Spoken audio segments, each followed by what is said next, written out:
کیوں آج کل غیر مسلم قرآن کو جلانے کی ناپاک کوشش کرتا ہے؟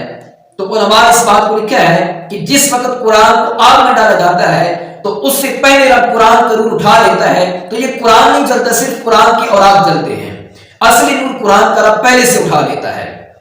دوسری بات کہ یہ غیر مسلم کافر لوگ قرآن کو جلانے کی کوشش کیوں کرتے ہیں؟ تو قرآن نے قیامت تک آنے والے منکروں کو چیلنج کیا ہے کہ اگر تمہاری اوقات ہے تو قرآن کی مثل ایک سورت لے آؤ، ایک سورت ہی کیا ایک آیت لے آؤ، بلکہ ایک آیت ہی کیا قرآن کے مقابلے میں ایک حرف بھی بنا کے نہیں لا سکتے۔ تو جب دشمن دلیل کے میدان میں شکست کھا گیا تو اب وہ اپنی بغیرتی بھی اتر آیا، اپنی بے حسی بھی اتر آیا اور اس نے قرآن کو آگ میں جلا دیا۔ اور یہ قرآن کو جلا بھی دیا جائے تب بھی قرآن کو نہیں مٹایا جا سکتا۔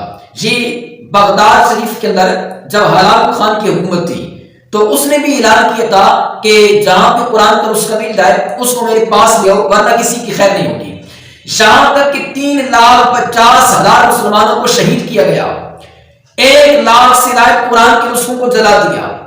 اب بادشاہ مسلمانوں کی لاشوں کے سامنے آ کھڑا ہو گیا اور وہ کہتا ہے کہ اب میں دیکھتا ہوں کون قرآن پڑھتا ہے۔ تو تاریخ بغداد میں علماء نے اس بات کو لکھا ہے کہ ان لاشوں میں سے ایک 6 سال کا بچہ اٹھ کے کھڑا ہو گیا اور اس نے رب کا قرآن پڑھنا شروع کر دیا۔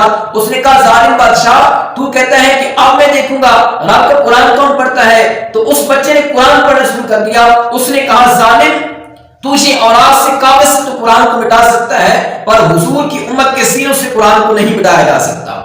تو لہذا یہ جتنی بھی ناپاک کوشش کرتے رہیں گے قیامت تک رب کائنات ان کو پھر بھی ذلیل و رسوا کر کے چھوڑے گا۔ یہ تاریخ اس بات کی گواہ ہے کہ جو بھی قرآن کے مقابلے میں آیا ہے مالک کی کائنات نے اس کو شکست ہی دی ہے۔